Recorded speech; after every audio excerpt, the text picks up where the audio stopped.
Hey everyone, welcome back.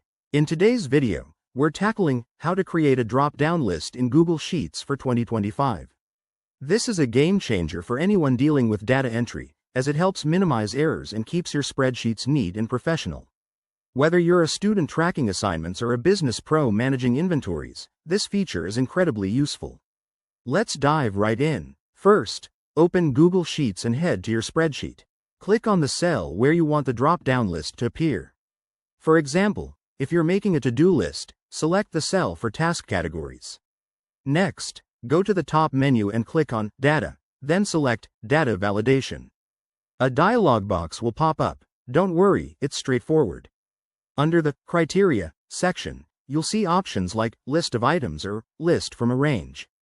If you choose List of Items, simply type in your options separated by commas, such as red, blue, green.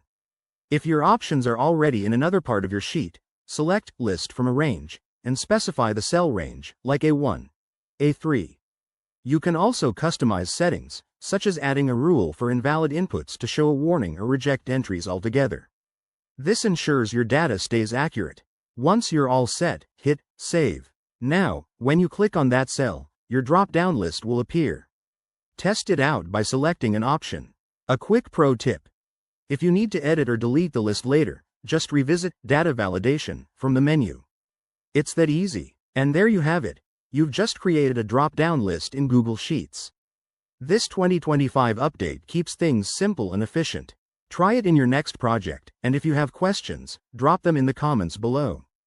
Don't forget to like, subscribe, and hit that bell for more tech tips.